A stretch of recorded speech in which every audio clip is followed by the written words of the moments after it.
Galaxy News Hour live. Nepal मात्रै यस्तो देश होला जहाँ मुख्य राजमार्गमै आफ्ना सवारी साधन ठिङ्ग रोकेर चालक ढुक्कले अर्कैतिर हिँड्न पाइन्छ।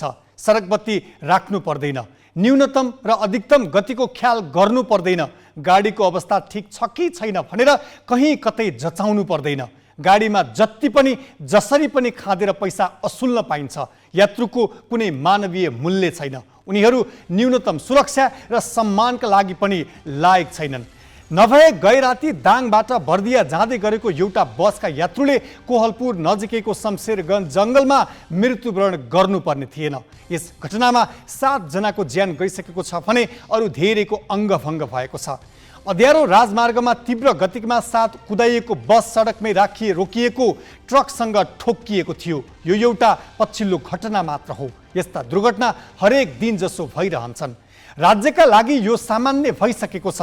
पीडा त ज्यान गुमाउने र घाइते हुने अनि तिनका परिवारले भोग्नु पर्ने नै हो।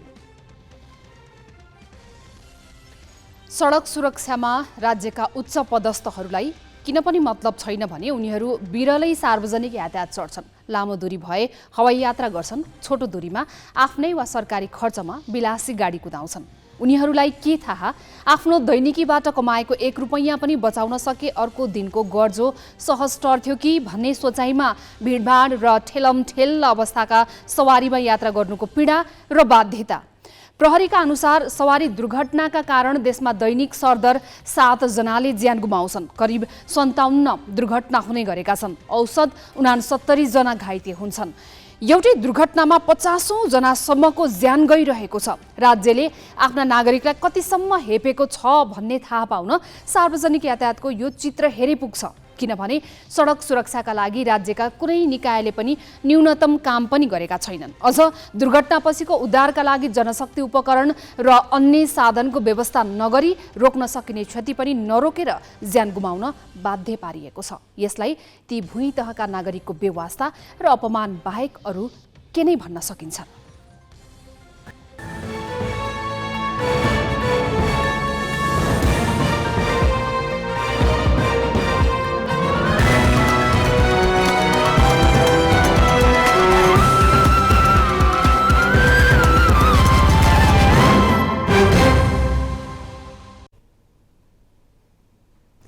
नमस्कार, यो हो ग्यालेक्सी न्यूज आवर। अब हेडलाइन्स।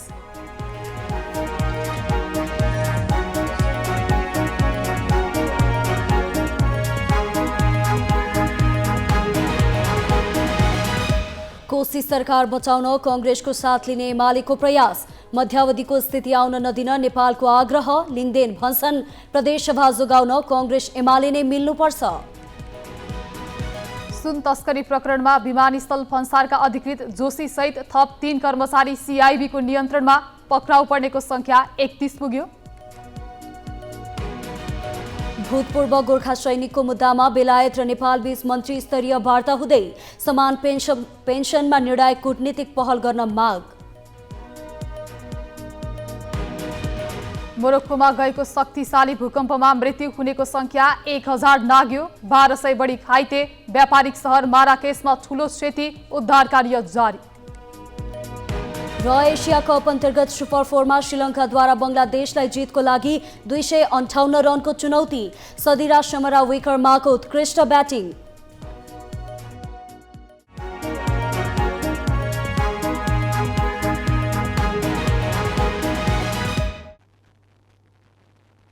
सर्वोच्च अदालतको परमादेशपछि गठन भएको कोशी प्रदेश सरकारको दिनगन्ती सुरु भइसकेको छ। प्रदेश प्रमुख परशुराम खापुङले शुक्रबार संविधानको धारा 168 को 3 बमोजिम एमाले प्रदेश संसदीय दलका नेता हिक्मत कुमार कार्कीलाई मुख्यमन्त्री नियुक्त गरे।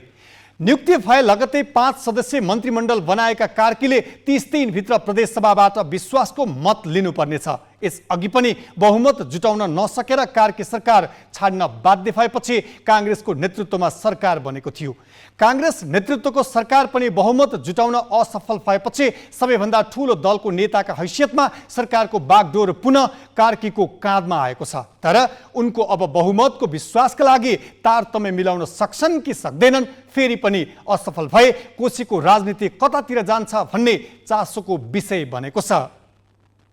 कांग्रेस प्रदेश संसदीय दलका नेता उद्धव थापाले सरकारको नेतृत्व गर्दा नेकपा एमाले र राप्रपा विपक्षमा थिए। थापा नेतृत्वको सरकारले संविधान उल्लङ्घन गरेको भनेर एमाले अदालत गुहार्यो। नभन्दै फैसला एमालेकै पक्षमा आयो। अदालतकै परमादेशका कारण एमाले पुनः सरकारको नेतृत्व पाएको छ। संविधानको धारा 168 को 2 बमोजिम कार्कीको नेतृत्वमा पहिलोपल्ट बनेको सरकार केन्द्रको गठबन्धन परिवर्तन हुँदा ढलेको थियो। माओवादीले कित्ता फेरेपछि गत असार 15 गते कार्की प्रदेश सभामा विश्वासको मत जुटाउन असफल भएका थिए। त्यसपछि सुरु भएको सत्ताको जोड घटाउ अझै सकिएको छैन। कांग्रेस, माओवादी केन्द्र, नेकपा एकीकृत समाजवादी र जसपा एकापट्टि रहँदा एमाले र राप्रपा अर्कोपट्टि छन्। 93 सदस्यीय प्रदेश सभामा एकापट्टि 47 र अर्कोपट्टि 46 सांसद छन्। दुवै खेमामा सुविधाजनक बहुमत नहुँदा सरकार गठन र विघटनको श्रृङ्खला अन्त्यहीन जस्तै भइरहेको छ। सभामुख नभएको अहिलेको अवस्थामा विपक्षीतर्फ 47 जना प्रदेश सांसद छन्। तर सरकारको नेतृत्व गरेको एमालेलाई राप्रपाले साथ दिने भनिरहँदा पनि बहुमत पुग्न सक्दैन। बैठकको नेतृत्व उपसभामुखले गर्दा सत्तापक्षको मत अझै घटेर 45 मात्र हुन्छ। संवैधानिक व्यवस्था अनुसार मुख्यमन्त्री कार्कीले शपथ लिएको 30 दिनभित्र विश्वासको मत लिनुपर्नेछ। आफ्नो पक्षमा स्पष्ट बहुमत नभएकैले उनले सरकारलाई सर्वदलीय स्वरूप दिन सकिने भन्दै कांग्रेस, माओवादी लगायतलाई पनि साथ दिन आग्रह गरेका छन्। तत्कालै कांग्रेस, माओवादीले साथ दिने बारे कुनै संकेत नगरे पनि एमाले नेतृत्वको सरकारलाई राप्रपाले भने साथ दिने बताएको छ। संविधानमा भएको आक्रमण चाहिँ न्यायालयले सहँदैन भन्ने प्रकार एउटा सन्देश दिएर अदालतले सम्मान चाहिँ जनाएको छ। अब हिजोकै परमादेशबाट संविधानको धारा 168 को 3 अनुसार सरकार गठन गर्ने पनि परमादेश भएको छ। अब त्यसमा चाहिँ राष्ट्रिय प्रजातन्त्र पार्टीले यो प्रदेश सभाको सबैभन्दा ठुलो दलको नेतालाई जुन मुख्यमन्त्री बनाउने आदेश दिएको छ त्यसलाई सम्मान गरेको छ र यो एमालेको संशोधनको नेताको नेतृत्वमा बन्ने सरकारलाई राष्ट्रिय प्रजातन्त्र पार्टी समर्थन गर्छ। त्यसो त राप्रपाले साथ दिँदैमा एमालेको बहुमत पुग्दैन। यो कुरा बुझेरै हुनुपर्छ। राप्रपा केन्द्रीय अध्यक्ष राजेन्द्र लिङदेनले शनिबार विराटनगरको एक कार्यक्रममा कांग्रेस एमाले नै मिल्नु उचित हुने सार्वजनिक रूपमै बताए। संघीयताका पक्षधर शक्तिले नै प्रदेश संरचना बचाउनु पर्ने र त्यसका लागि एमाले र कांग्रेस नै एक ठाउँमा आउनु पर्ने उनको भनाइ थियो। यहाँ प्रदेश सभा नै विघटन हुन सक्ने परिस्थिति पनि चाहिँ देखिन थालेको अवस्था छ। तर त्यो कुन बेला हो भन्दाखेरि कांग्रेस र एमाले मिलेन भने है त्यो अवस्थामा मात्रै हामी कतै लागिदिए हुन्थ्यो भन्ने कुरा हो। र सबभन्दा पहिलो उपयुक्त कुरा त अहिलेको व्यवस्थाको संस्थापकहरू मिलेर यो प्रदेश सभालाई जोगाए राम्रो हुन्थ्यो। अब त्यसको मौका अझै छ नि त, 30 दिन छ, त्यहाँदेखि फेरि अर्को पनि धारा बाँकी छ।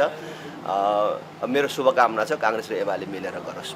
त्यसो त कांग्रेस भित्रै पनि शेखर कोइराला, गगन थापा लगायतका नेताहरू पनि कांग्रेस एमाले सहकार्यका पक्षमा खुल्न थालेका छन्। भलै उनीहरू कांग्रेसभित्र बहुमतमा छैनन्। तर एमाले भने सके कार्की नेतृत्वको सरकारलाई कांग्रेसको साथ लिएर टिकाउने र सहकार्यको नयाँ ढोका खोल्ने, त्यो नभए कार्कीपछि आउने अर्को सरकार कांग्रेसकै नेतृत्वमा बनाउने र त्यसलाई एमाले समर्थन गर्ने सम्मका छलफल राजनीतिक तहमा भइरहेका छन्। राप्रपाले एमालेको साथ छाडेर हाल केन्द्रमा रहेको सत्ता गठबन्धनलाई कोशीमा पनि सघाउने हो भने पनि कार्कीपछि आउन सक्ने कांग्रेसको मुख्यमन्त्रीले बहुमत पाउन सक्छन्। तर कांग्रेस र एमाले नमिल्ने, राप्रपाले पनि कांग्रेसलाई नसघाउने हो भने कोशीको राजनीति मध्यावधि चुनावतिर सोझिनेछ।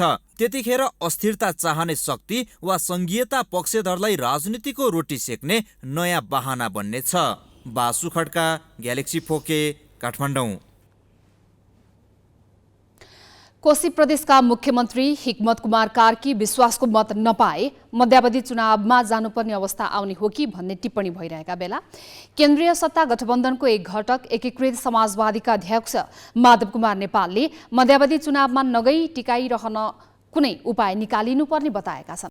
एकीकृत ट्रेड युनियन महासंघ नेपालको कार्यक्रममा बोल्दै नेपालले कोशी प्रदेशमा मध्यावधि चुनावको पक्षमा आफूहरू नरहेको भन्दै दलहरू मिलेर जानु नै उत्तम हुने बताएका हुन्।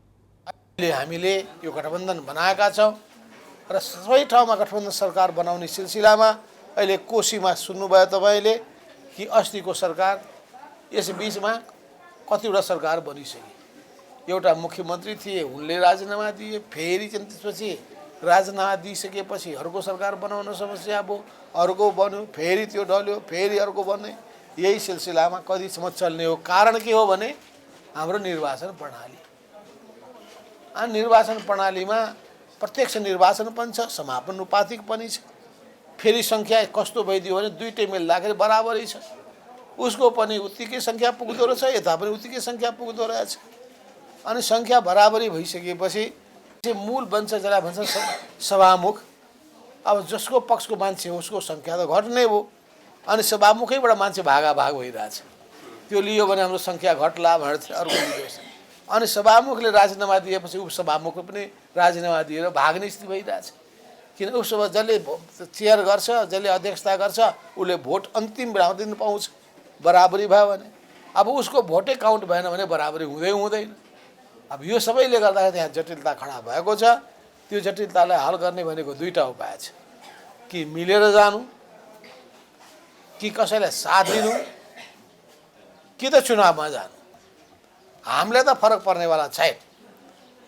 किन हाम्रो साथीहरूको हिसाब के छ भने चुनाव भयो भने पनि हाम्रो पार्टीलाई फाइदै हुन्छ। अहिले हामीसँग त्यहाँ 4 सिट छ।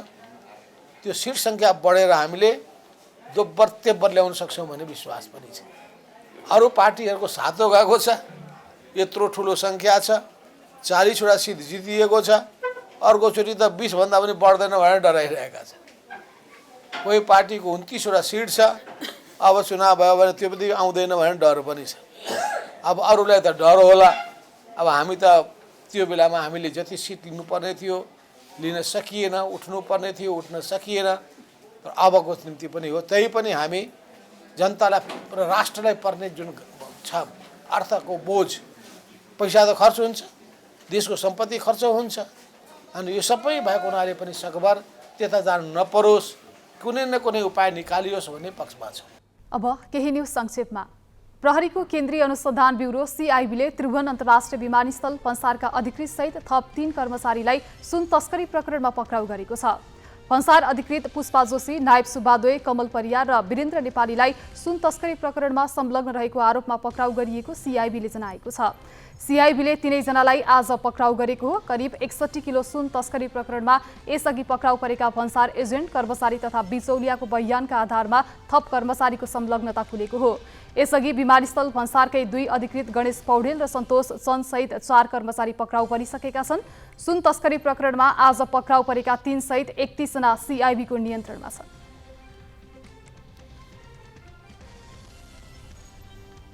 कृष्ण जन्माष्टमीको मूर्ति विसर्जन गर्ने क्रममा शुक्रबार साँझ 2 पक्षबीच झडप भएपछि सर्लाही सदरमुकाम मलङ्गवामा स्थानीय प्रशासनले कर्फ्यू जारी गरेको छ। कर्फ्यू आज अपराह्न 5 बजेदेखि आइतबार बिहान 8 बजेसम्म रहनेछ। शुक्रबार साँझ कृष्ण जन्माष्टमीको मूर्ति विसर्जन गरेर फर्किने क्रममा मलङ्गवामा 2 समुदायबीच झडप र ढुङ्गामुढा भएको थियो। लगत्तै प्रहरीले 16 सेल अश्रु ग्यास र 1 राउन्ड हवाई फायर गर्दै भिड तितरबितर पारेको थियो। अबेर राति अवस्था सामान्य बने पनि शनिबार बिहानैबाट तनाव हुने देखेपछि प्रशासनले थप सुरक्षा बढाउँदै सर्वदलीय सर्वपक्षीय भेला बोलाएर सद्भाव कायम राख्न अपील गरेको थियो।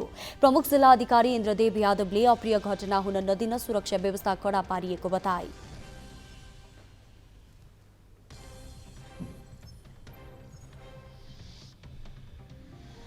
बाँकी प्रसङ्ग स्मृति मल्लबाट।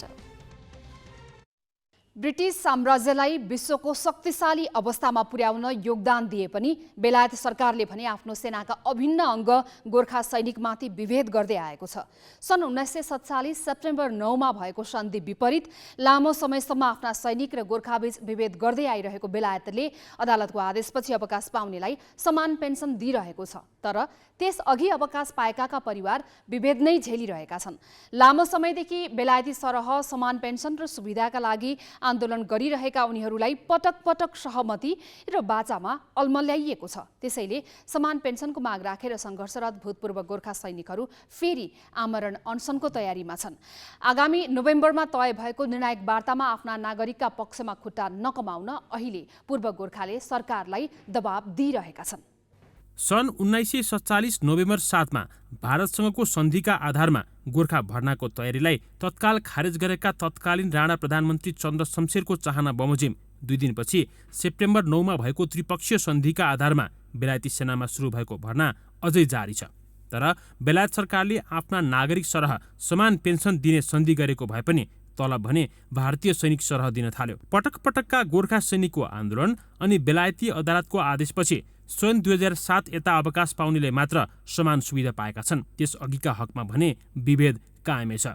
सन् 1948 देखि 2006 सम्म अवकाश पाएकालाई भने समान सुविधा दिन बेलायत तयार देखिएको छैन। पटक पटकका आन्दोलनमा माग पूरा गर्ने प्रतिबद्धता भए पनि आन्दोलन रोकिएपछि त्यहाँको सरकारले बेवास्ता गर्दै आएको छ। बेलायत सरकार कल्याणकारी सुविधाका आधारमा सम्झौता गर्न चाहन्छ।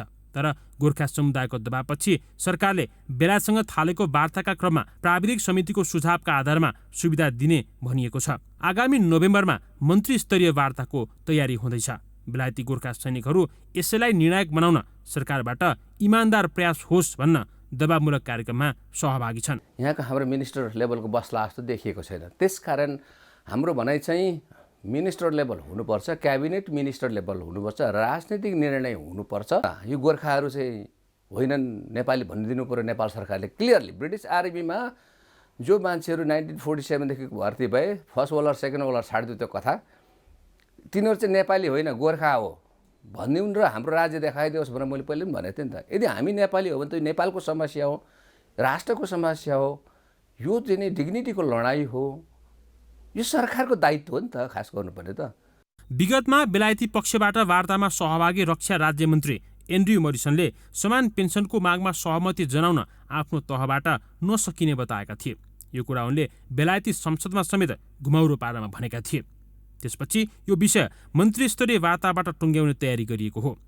नेपाल सरकारले बेलायत स्थित राजदूतलाई मन्त्री सरहको वार्ता गर्ने अधिकार दिए पनि राजनीतिक तहको सहभागिता नहुँदा राजदूत स्तरबाट यति जटिल विषय टुङ्गिनमा अगुवाहरूको आशंका छ। यहाँका प्रधानमन्त्री र मन्त्रीहरू भने मौखिक गम्भीरता मात्र देखाइरहेका छन्।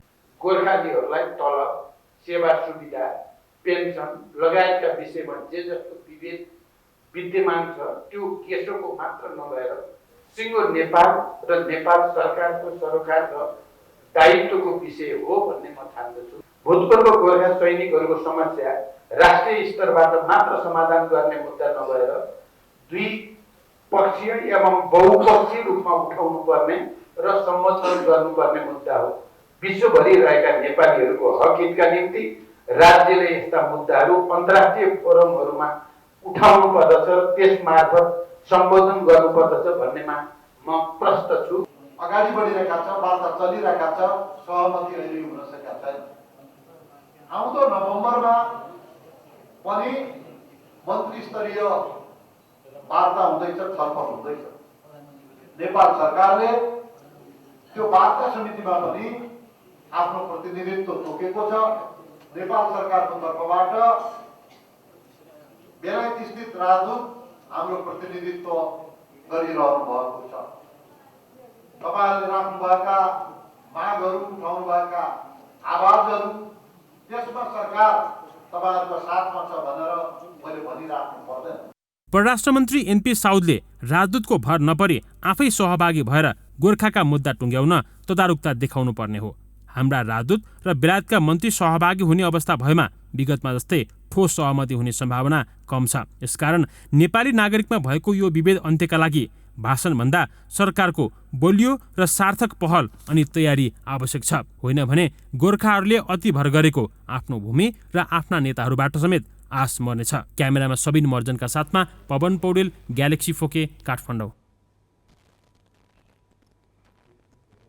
विश्वको साम्राज्यवादी शक्ति बेलायतको विजयमा प्रमुख हात भए पनि गोर्खाहरू भने तलब र पेन्सनमा समेत विभेदमा परेको विषय अन्तर्राष्ट्रियकरण भयो। अदालतको आदेश अनि छवि धमिलिने डरले बेलायतले नेपालसँग पटक पटक गरेका सहमति अझै पालना हुन नसक्दा यसपालिको वार्ताबारे पनि बेलायती गोर्खाहरूमा संशय रहेको छ। आफ्नो माग विश्वमाझ पुर्याउनका लागि सन् 2013मा भूतपूर्व गोर्खा सैनिकले रिलियन्सन अनि लगत्तै अभियन्ता ज्ञानराज राईले आमरण अनसन थाले। चर्चित हलिउड कलाकारले समेत साथ दिएको यस घटनापछि सर्वदलीय संसदीय समिति बनाएर माग सम्बोधन गर्नेदेखि पेन्सन वृद्धिसम्मका कुरामा बेलायत सहमत भयो। बाँकी विभेद वार्ता मार्फत समाधान गर्ने बेलायतको प्रतिबद्धता थियो। सन् 2016 सेप्टेम्बरसम्म पनि माग पूरा नभएपछि भूतपूर्व गोर्खाले फेरि आन्दोलनको चेतावनी दिए। त्यसपछि गठित सर्वदलीय प्राविधिक समितिले मुख्य माग समान पेन्सन पूरा गर्न नसकिने बताए। त्यसपछि सन् 2021 जुलाई 21बाट 17 दिनसम्म रिलियन्सन बसेर पूर्व गोर्खा सैनिकले फेरि आफ्ना माग अघि सारे। त्यसपछि बेलायती सरकारले तलबमा 40% र औषधि उपचारमा 100% सुविधा बढाए। तर त्यो पनि बेलायती सरह थिएन र थप दबाब दिन 3 अगुवाले अगस्तमा आमरण अनसन थाले। अनसन तोडाउनु भएको सहमतिमा यसअघि नसकिने भनिएको समान तलब सहितका सुविधामा छलफलका लागि मन्त्री स्तरीय समिति गठन गरियो र अब नोभेम्बरमा निर्णायक वार्ता हुने भनिएको छ। मध्य मोरक्कोमा गएको 6.8 म्याग्निट्युडको भूकम्पका कारण मृत्यु हुनेको संख्या 1037 पुगेको छ। मोरक्कोको आन्तरिक मामिला मन्त्रालयका अनुसार उक्त भूकम्पको केन्द्रबिन्दु हाई एटलस माउन्टेन्स रहेको थियो, जुन व्यापारिक सहर माराकेसबाट 71 किलोमिटर दक्षिण पश्चिममा पर्दछ।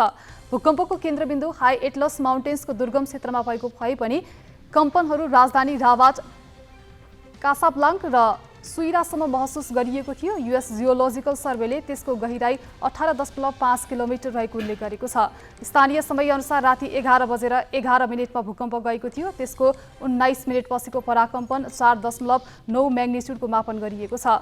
माराकेस र त्यहाँबाट दक्षिणका क्षेत्रहरूमा मानिसहरूले ज्यान गुमाएको बताइएको छ। 1200 भन्दा बढी घाइतेको उपचार भइरहेको अधिकारीहरूले बताएका छन्। मोरक्कोको प्रमुख मध्यको सहर माराकेसमा ठूलो क्षति भएको र कतिपय परिवार भग्नावशेषमा पुरिएको विवरण आएको अन्तर्राष्ट्रिय सञ्चार माध्यमले जनाएका छन्। उक्त सहरमा अवस्थित राष्ट्रसङ्घ सम्पदा सूचीमा परेको मेडिनाको केही हिस्सामा क्षति पुगेको बताइएको छ। शक्तिशाली पराकम्पन आउन सक्ने डरले मानिसहरूले आफ्ना घर बाहिर नै बसेका छन्। आजदेखि भारतको नयाँ दिल्लीमा G20 समूहको शिखर सम्मेलन सुरु भएको छ। G20 सम्मेलनमा अमेरिकी राष्ट्रपति जो बाइडेन, बेलायती प्रधानमन्त्री ऋषि सुनक, अर्जेन्टिनाका राष्ट्रपति सहित अन्य 17 देशका प्रमुखहरू कार्यक्रममा सहभागी भएका छन्। G20 सम्मेलन 9 र 10 सेप्टेम्बर गरी 2 दिनसम्म सञ्चालन हुनेछ। आज सम्मेलनको पहिलो दिन 20 देशका नेताहरू एउटै मञ्चमा छन्। 20 देशका प्रमुखहरू एक ठाउँमा बसेर विश्वको बारेमा छलफल गर्नेछन्। G20 मा 19 देश र एउटा युरोपेली सङ्घ आबद्ध छन्। अफ्रिकी सङ्घ समेत समूहको स्थायी सदस्यका रूपमा आज नै सहभागी भएको छ।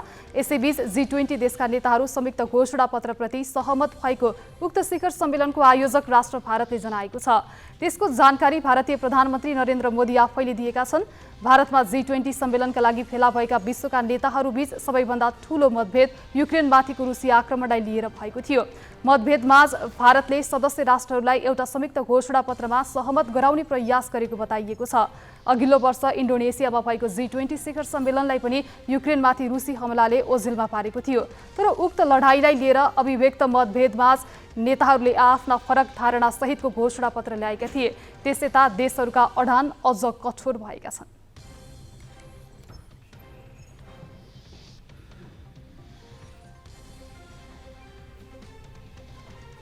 भारतको आन्ध्र प्रदेशका पूर्व मुख्यमन्त्री एवं तेलुगु देशम पार्टीका प्रमुख एन चन्द्रबाबु नायडूलाई प्रहरीले गिरफ्तार गरेको छ।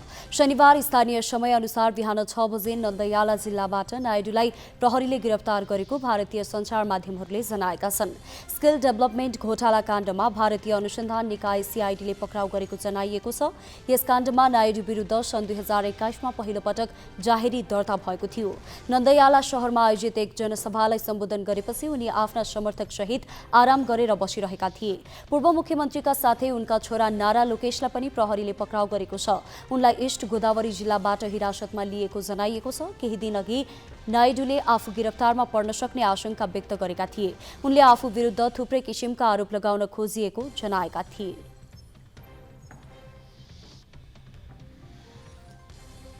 बाँकी प्रसङ्ग नवराज पाण्डेबाट।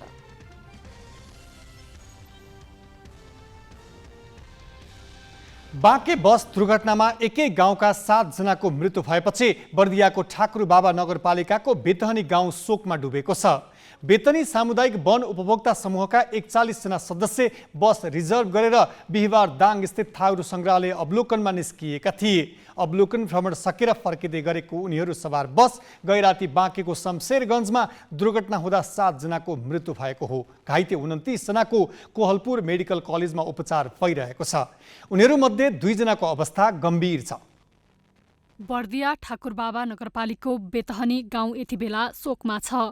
वडा नम्बर 9मा रहेको बेतहनी सामुदायिक वन उपभोक्ता समूहका 41 जना सदस्य बस रिजर्भ गरेर बिहिबार दाङको थारू सङ्ग्रहालय अवलोकनमा निस्किएका थिए। अवलोकन भ्रमण सकेर फर्किएका उनीहरू सवार बस गन्तव्यमा पुग्न पाएन। शुक्रबार राति बाँकेको शमशेरगञ्जमा रोकिराखेको ट्रकसँग ठोकिएर बस दुर्घटना हुँदा एकै गाउँका 7 जनाको मृत्यु भयो। ट्रकसँग ठोकिएको बसको अघिल्लो भाग पूर्ण रूपमा क्षति भएको छ। बसमा ज्यान गुमाउने पनि अघिल्ला सिटमा रहेका धेरै छन्। दुर्घटनामा ज्यान गुमाउनेमा बेतहनीका काशीराम थारू, कस्तुरी थापा, रूपा परियार, जयन्ती थारू, साधुराम थारू, जुगबहादुर थारू र सहचालक छन्। सँगै खेतीपाती मेलो पर्म गर्ने साथीभाइ र आफन्तले दुर्घटनामा ज्यान गुमाएको खबरले बेतहनीवासीको आँखामा आँसु रोकिएको छैन। श्रमिक काम गर्दाखेरि हामी सबै सँगै गर्थ्यौँ। पूजापाठहरू भयो, बेड बेगारीहरू भयो। हाम्रो तराई बेडमा बेगारी भन्छ र बिहा बरातमा हरेक घरमा हाम्रो निम्तो हुन्छ, कोही घर छोड्दैन। उहाँहरूसँग धेरै सम्झना र धेरै माया र ममता हो र हामी सबै सम्पूर्णवासी यस ठाकुरद्वारा गावि ठाकुरबाबा नगरपालिका वडा नम्बर 9 र बेतेनी टोलको सबै निवासीहरू शोक मनाइरहेका छन्। बाल्यकालदेखिकै साथीसँगी गुमाउनु पर्दा उनीहरू अहिले पीडामा छन्। अब स्मरण गर्नुबाहेक अर्को विकल्प नरहेको भन्दै उनीहरूले मन सम्हालेका छन्। बाल्यकालदेखि नै उहाँसित लगभग सँगसँगै हुर्किया हो। उहाँको अगाडि हुर्किया भएर अब अनुभवहरू त धेरै छन्। हामी अब खेती तुला गर्दा, बाटो बनाउँदा, खन्दा होस् या गाई बाख्रा चराउन जाँदा होस्, जङ्गलको काममा होस्, हामीहरू सधैँसँगै हो। सँगै सधैँ भन्दा पनि अब लगभग बिहान उठेर यसो चौरतिर बाटोतिर निस्क्यो भनेपछि भेट भइराख्ने मान्छेहरू भेट्नुभएको छ। त्यसमा चाहिँ साह्रै गाउँ नै शोकमा छ। हामी सबै दुर्घटना शुक्रबार भए पनि मृतकको शव अहिलेसम्म गाउँ पुर्याइएको छैन। बेतहनीवासी घाइतेको स्वास्थ्य लाभको कामना गरिरहेका छन्। ग्यालेक्सी फोकेका लागि बर्दियाबाट ऋषिराम वाग्ला र बाँकेबाट क्षेत्रनाथ देवकोटाको रिपोर्ट। नेकपा एमालेका अध्यक्ष केपी शर्मा ओलीले सबै जाति एकै ठाउँ बसेको रमाएको देखेर मन पोल्नेहरूका कारण साम्प्रदायिक सद्भाव कायम राख्न समस्या भइरहेको बताएका छन्। शनिबार काठमाडौँमा आयोजित तीज विशेष कार्यक्रममा अध्यक्ष ओलीले चाडको अर्थ सामाजिक सद्भाव कायम गर्नुभएकाले सबै जाति एकै ठाउँ बसेको रमाएको देखेर मन पोल्नेहरूले चाडपर्वको महत्त्व नबुझ्ने टिप्पणी गरे। सबभन्दा सुन्दर दृश्य संसारमा के हुन्छ भने मानवको मुस्कान। मान्छे मुस्कुराएको जति सुन्दर दृश्य अरू केही पनि हुँदैन। सबभन्दा सुन्दर दृश्य मानिस खुसी भएको, मानिस मुस्कुराएको दृश्य। त्यसमा पनि सबभन्दा सुन्दर दृश्य मान्छेमा पनि बच्चा बच्ची खुसी भएको र बच्चा बच्ची मुस्कुराएको जति सुन्दर दृश्य अरू केही हुन्छ मैले देखेको छैन। 72 वर्षको उमेरसम्म मैले बच्चा बच्ची मुस्कुराएको जति सुन्दर दृश्य अरू केही पनि देखाएको छैन। आज हाम्रा छोरीहरू पनि असाध्यै राम्ररी मुस्कुराएका छन्, खुसी भएका छन्। कति सुन्दर दृश्य छ।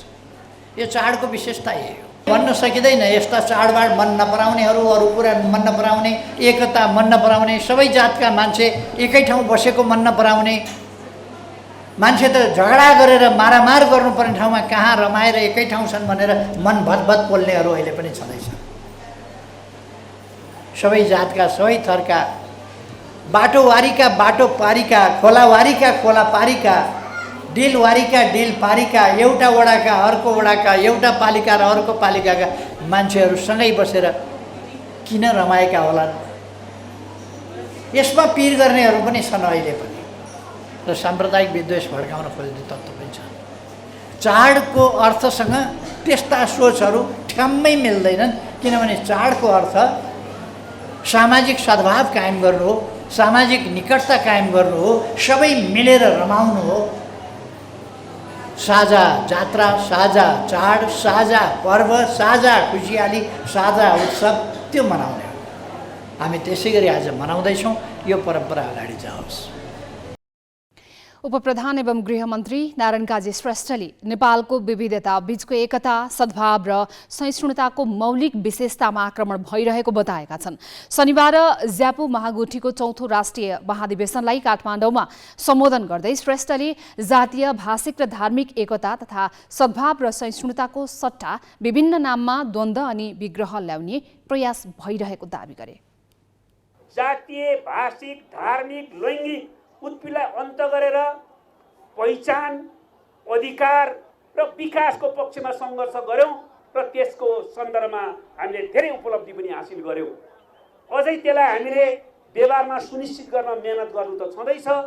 तर आज नेपालको यो विविधताको बिचको एकता, सद्भाव र सहिष्णुताको मौलिक विशेषतामाथि कहीँ कतैबाट धावा बोल्ने षड्यन्त्र भइराखेको त छैन।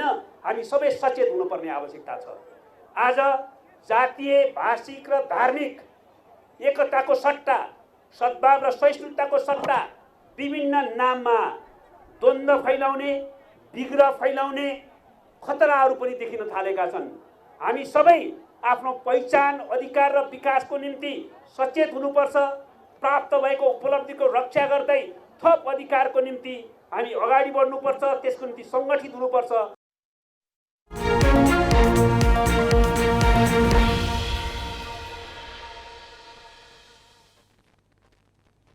पोखरा क्षेत्रीय अन्तर्राष्ट्रिय विमानस्थलबाट दोस्रो पटक अन्तर्राष्ट्रिय उडान भएको छ। आज ड्रुक एयरको जहाज 42 यात्रु लिएर भुटानको पारो उडेको हो। पारो विमानस्थलबाट बिहान 5:55 उडेको ड्रुक एयरको जहाज पोखरा अन्तर्राष्ट्रिय विमानस्थलमा बिहान 6:40 अवतरण भएको थियो।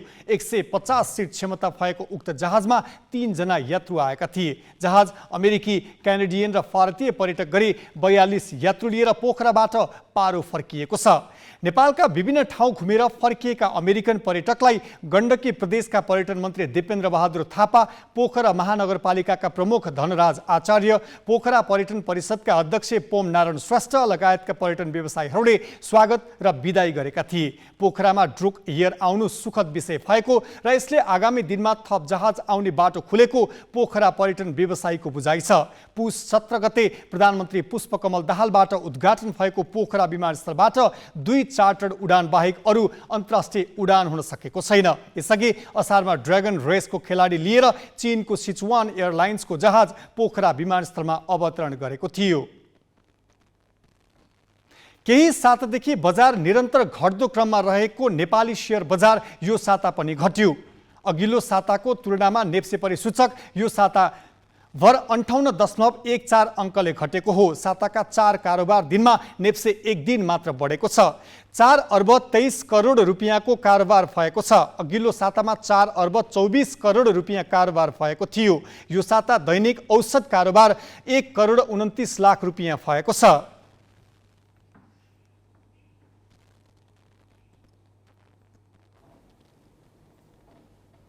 दिमागी स्नायुबाट प्रभाव हुने असाधारण तरङ्गबाट र मस्तिष्कबाट नसामा आउने गडबडीका कारण छारे रोग देखिन्छ। बच्चा जन्मदा टाउकोमा चोट लागेर मस्तिष्कको संक्रमणका कारण पनि सानै उमेरदेखि छारे रोगको समस्या देखिने चिकित्सक बताउँछन्। समयमा नै रोग पहिचान नहुँदा उपचार नपाएर धेरैले ज्यानै गुमाउँछन्। छारे रोग भनेको के हो, कसरी हुन्छ र बच्नका लागि के गर्नुपर्छ त? स्नायु रोग विशेषज्ञ डाक्टर सुमन भट्टराईको सल्लाह यस्तो छ। ब्रेनमा केही लिजनहरू भयो, केही दागहरू छ भने अथवा केही ट्युमरहरू छ अथवा कुनै कारणले गर्दाखेरि ब्रेनको तरङ्गहरू जुन हामीले भोल्टेजहरू भन्छौँ नि, भोल्टेज बढ्दाखेरि जस्तै गरेर त्यसको तरङ्गहरू बढ्दाखेरि चाहिँ त्यसले हाम्रो छारेर निम्त्याउँछ। जस्तो एउटा पर्टिकुलर ठाउँबाट, ब्रेनको भागबाट, जस्तो हामीले यसमा हेऱ्यौँ भने एउटा पर्टिकुलर ठाउँबाट मात्र ओरिजिनेट भएको छ र एकतिरको मात्र भागहरू चलेको छ, त्यसलाई हामीले फोकल अथवा फोकल इपिलेप्सी भनेर भन्छौँ अथवा छारे भन्छौँ।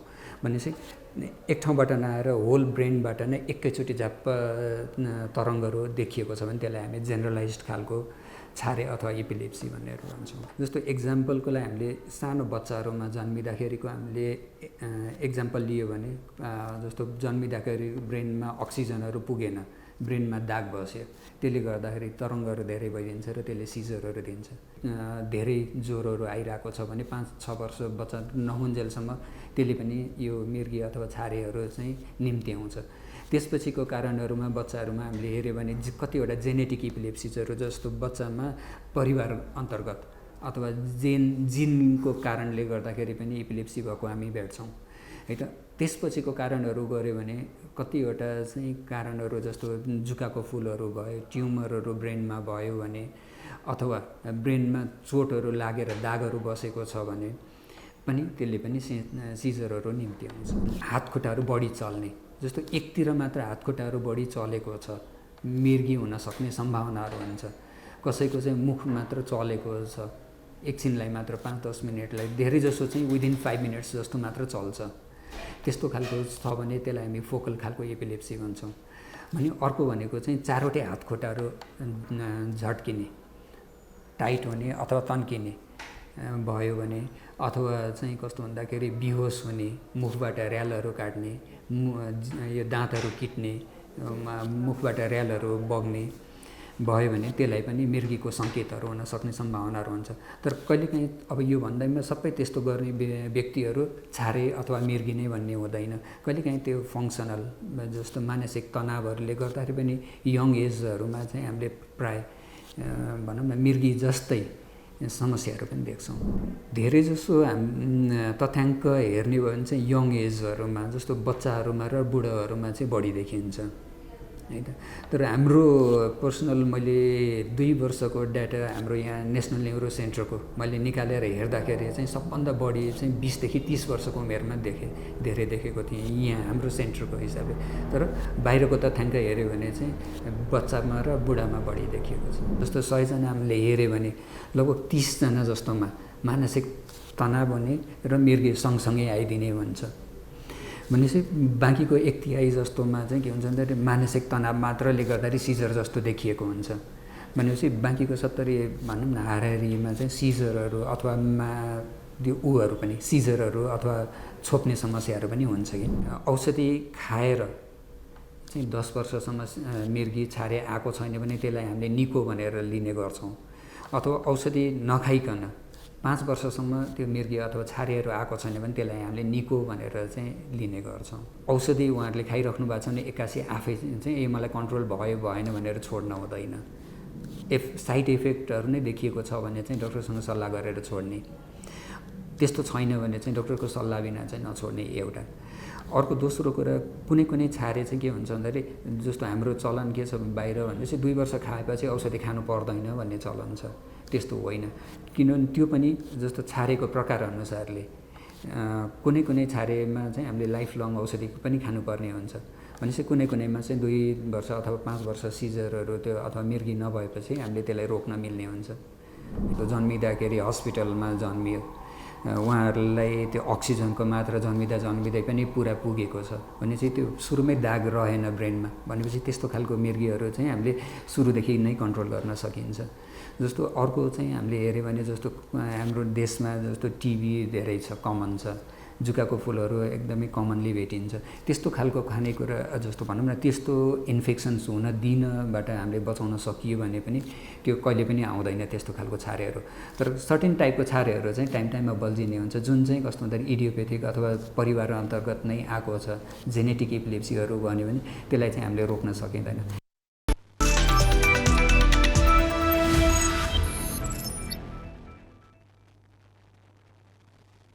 एसिया कप अन्तर्गत सुपर 4 मा श्रीलङ्काले बांग्लादेशलाई जितको लागि 258 रनको चुनौती दिएको छ। कोलम्बसमा टस जितेर बांग्लादेशले घरेलु टोली श्रीलङ्कालाई पहिलो ब्याटिङको लागि मैदानमा उतार्यो। श्रीलङ्काले निर्धारित 50 ओभरमा 9 विकेट गुमाउँदै 257 रनको योगफल खडा गर्यो। श्रीलङ्काको लागि सादिरा समारा विक्रमाले 72 बलमा 8 चौका र 2 छक्का सहित सर्वाधिक 93 रनको योगदान दिए। उनी शतकबाट मात्र 7 रनले चुके। कुशल मेडिन्स 73 बलको सामना गर्दै 6 चौका 1 छक्का सहित अर्धशतकीय पारी खेले। यस्तै पाथुमले 40 रन बटुले। यी तीन बाहेक अन्य ब्याटरले भने राम्रो प्रदर्शन गर्न सकेनन्। बलिङमा हसन मोहम्मद र तस्किन अहमदले 3-3 विकेट लिँदा शेरिफुल इस्लामले 2 विकेट झारे। आइसिसी महिला टी20 विश्वकप एसिया क्षेत्र छनौटको उपाधि युएईले जितेको छ। आज भएको फाइनल खेलमा थाइल्यान्डलाई 6 रनले हराउँदै युएईले उपाधि चुमेको हो। जितको लागि 71 रनको सामान्य विजय लक्ष्य पछ्याएको थाइल्यान्ड 17.5 ओभरमा 64 रनमा अल आउट भयो। थाइल्यान्डको लागि नर्थाकन चान्थमले 22 रन, नन्ना पाटा खोचाइरोन्काईले 12 रन जोडे पनि अन्य खेलाडीले दोहोरो अङ्क समेत छुन सकेनन्। युएकी कविश्वा कुमारी एगोडागोले 7 रन खर्चेर 3 विकेट लिइन्। त्यस्तै वैश्व महेशले 19 रन खर्चेर 3 विकेट लिइन्। त्यसअघि बायोमास ओभरमा टस जितेर पहिलो ब्याटिङ रोजेको युएईले निर्धारित 20 ओभरमा 9 विकेट गुमाउँदै 70 रन बनाएको थियो। नेपाल भने सेमिफाइनलमा थाइल्यान्डसँग 46 रनले पराजित हुँदै बाहिरिएको थियो। यो सँगै फाइनल खेलेका युएई र थाइल्यान्ड आगामी वर्ष हुने ग्लोबल टी20 विश्वकपमा छनौट खेल्न पाउने भएका छन्।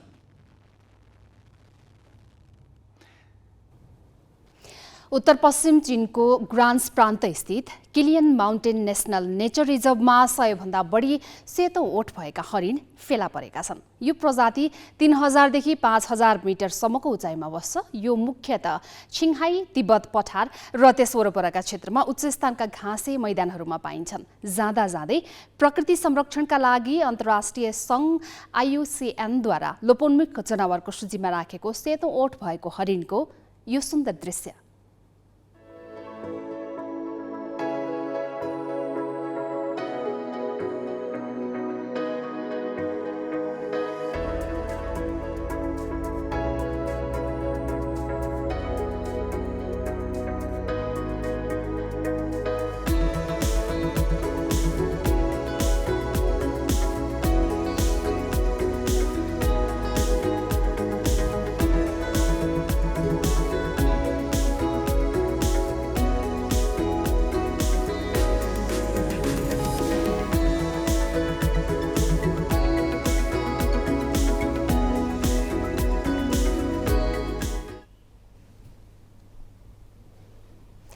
हामी ग्यालेक्सी न्यूज आवरको अन्त्यमा छौं।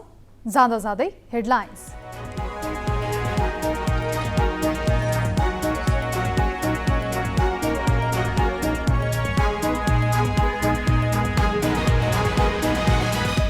कोशी सरकार बचाउन कांग्रेसको साथ लिने एमालेको प्रयास। मध्यावधिको स्थिति आउन नदिन नेपालको आग्रह। लिङ्गदेन भन्छन् प्रदेशसभा जोगाउन कांग्रेस एमाले नै मिल्नुपर्छ। सुन तस्करी प्रकरणमा विमानस्थल भन्सारका अधिकृत जोशी सहित थप 3 कर्मचारी CIB को नियन्त्रणमा। पक्राउ पर्नेको संख्या 31 पुग्यो। भूतपूर्व गोर्खा सैनिकको मुद्दामा बेलायत र नेपाल बीच मन्त्री स्तरीय वार्ता हुँदै। समान पेन्सनमा निर्णायक कूटनीतिक पहल गर्न माग।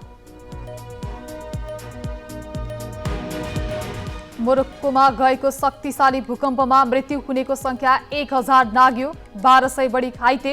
व्यापारिक शहर माराकेसमा ठूलो क्षति। उद्धार कार्य जारी। र एसिया कप अन्तर्गत सुपर 4 मा श्रीलङ्काद्वारा बङ्गलादेशलाई जितको लागि 258 रनको चुनौती। सदिरा समरा विक्रमाको उत्कृष्ट batting.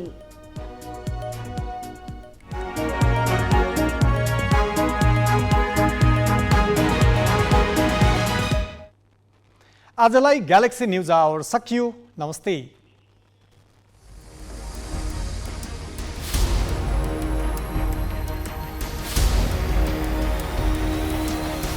This is Galaxy News Hour Live.